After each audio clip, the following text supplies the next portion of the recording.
கிரியாஸின் அதிரடி ஆடி சேல் 70% வரை தள்ளுபடி. கிரியாஸ், இது நம்ம ஃபேமிலி. மாண்புமிகு பேரவைத் தலைவர் அவர்களே, மாண்புமிகு முதல்வர் அவர்களே, மாண்புமிகு அமைச்சர் பெருமக்களே, மாண்புமிகு எதிர்கட்சித் தலைவர் அவர்களே, மாண்புமிகு சட்டமன்ற உறுப்பினர்களே, இந்த அவசரம் எதற்கு என்று எனக்கு புரியவில்லை. இன்னும் அவர்கள் சில உறுப்பினர்கள் சொன்னது போல் ஒரு முன்விடிவு காலகட்டத்தில் தான் அந்த பரிசீலனை தான் இருக்கின்றது. ஆனா மாற்றம் ஒன்றுதான் நிரந்தரம். Changes R only permanent.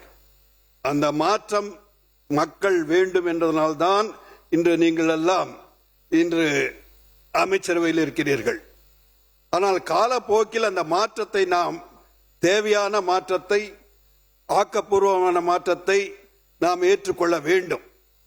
அவர்கள் சிலர் சொன்னாங்க 550 பேர் அமரக்கூடிய ஒரு மண்டலத்தை சபையை கட்டியிருக்கிறார்கள் என்று. 850 பேர். இன்னைக்கு நம்ம ராமச்சந்திரன் சகோதரர் ஒரு வீடு கட்டினா அவரும் அவருடைய மனைவிக்கு மட்டுமான ஒரு வீடு கட்ட மாட்டார். நாளைக்கு அவங்களுடைய குழந்தைகள் வருவாங்க. அதனால ஒரு 4-5 ரூம் கட்டினா இவர் ஏதோ கணக்கு போட்டு கட்டுறாருன்றது அல்ல.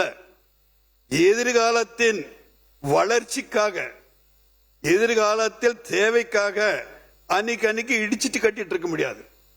அதனால ஒரு திட்டம், எதிர்காலத்தை நினைத்து அடுத்த தேர்தலை நாங்கள் நினைக்கவில்லை, அடுத்த தலைமுறையை, அடுத்த ஜெனரேஷன் நாங்கள் நினைக்கின்றோம்.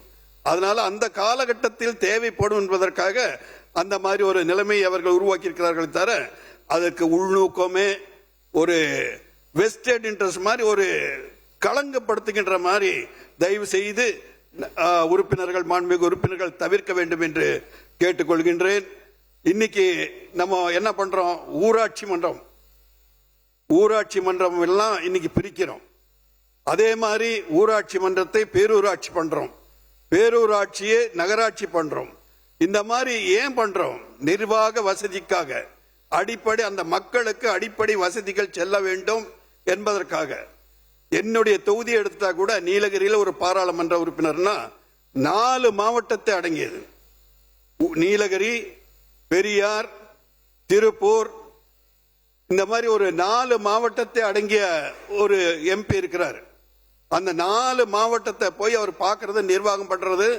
ஜனத்தொகை எல்லாம் அதிகமா வரும்போது நிச்சயமா இன்னும் கொஞ்சம் அதை பிரிச்சு பண்ணும்போது நல்ல ஜனங்களுக்கு ஒரு சேவை செய்கின்ற வாய்ப்புகள் கிடைக்கும் என்ற நல்லதொரு எதிர்காலத்தை நினைத்துதான் இந்த மாதிரி ஒரு திட்டங்களை தீட்டியிருக்கிறார்கள். அதுல ஒரு கருத்தை நான் ஏற்கின்றேன். எந்த காரணத்தை கொண்டும் தமிழகத்துக்கு ஒரு இழப்பு ஏற்படக்கூடாது. அந்த வகையிலே நமது பாராளுமன்ற உறுப்பினர்கள் ஒரு நிலைப்படுத்தி தமிழகத்தின் நலனை கருத்தி இங்கு கட்சி வேறுபாடு இல்லாமல் அந்த நிலை வரும்பொழுது, அந்த மாதிரி ஒரு நிலை வரும்பொழுது எல்லோரும் அமர்ந்து அந்த மத்திய அரசை கேட்டு இந்த மாதிரி இருக்கிறது, எங்களுக்கு இழப்பு வரக்கூடாது, எங்கள் மக்களுக்கு வரக்கூடாது என்பதை உணர்ந்து செய்தால் அதில் தவறு இல்லை. ஆகவே இவ்வளவு அவசரப்பட்டு ஒரு தீர்மானத்தை கொண்டு வருவதை எங்களுடைய பாரதிய ஜனதா கட்சி ஏற்றுக்கொள்வதில்லை. ஆகவே இந்த தீர்மானத்தை நாங்கள் எதிர்க்கின்றோம். மாண்பு உறுப்பினர் கணேஷ்குமார் அவர்கள்.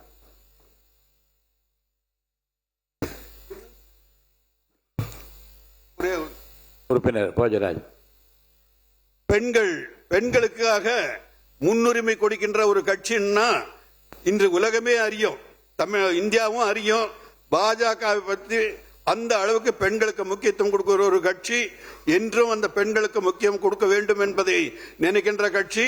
ஆகவே 33% பெண்களுக்கு கொடுக்க வேண்டும் என்பதில் எங்களுக்கு ஒரு மாற்று கருத்து இல்லை. ஆகவே அந்த திட்டத்தை நாங்கள் முழுமையாக ஏற்கின்றோம். கிரியாஸின் அதிரடி ஆடி சேல் 70% வரை தள்ளுபடி.